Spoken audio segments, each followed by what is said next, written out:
听众朋友大家好，今仔日真欢喜会使来到节目中，为大家读我写的台语诗。我是陈秋伯，是台南马山沟西拉亚平埔族台湾人，即摆徛伫高雄。我的文学写作对学生时代到今已经将近30年的时间。目前我伫文学写作上完全投入台语现代诗的写作，甲外国文学的台语翻译。我捌出版过栗子海台语诗集，参一本以中东国家女性诗人为对象所编译的诗选集。这本用台语翻译的诗选，册名号做《战火地图：中东女性诗人现代诗选集》。接来，我想要为大家读一首收伫我栗子海诗集内底的诗。这首诗的名号做《批》。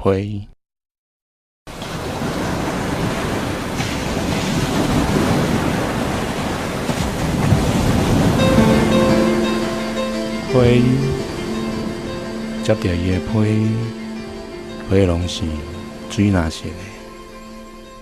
一尾火红的海新娘，伫批笼顶收来收去，写着我的名甲字迹。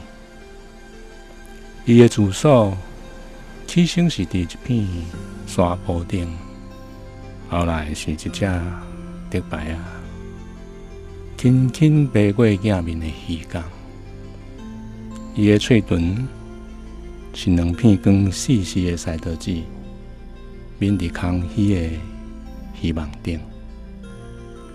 拍开皮笼，一匹一匹的龙拍上周围白色的墙壁。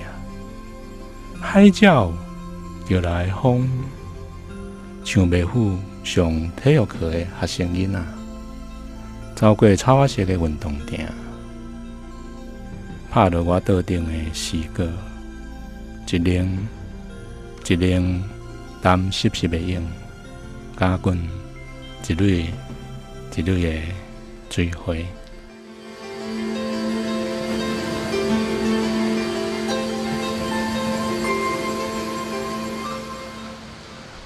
拄则这首诗内底所写的所在，是我学生时代捌去过恒春一个水甲亲像一物件的小渔港的渔村景致。回忆中的海色水千变万化，一时水蓝，一时青绿。海水加滚起来的水花，伫日头光照射的时阵，互我想起伫小学校园内底穿白色校服的学生囡仔走过草色的运动场迄一关。这首诗号做《批》的原因，是因为回忆亲像一张对远方行来的批同款。当回忆是甜蜜的时阵，一张你手中的批，就像是一首思念的情诗。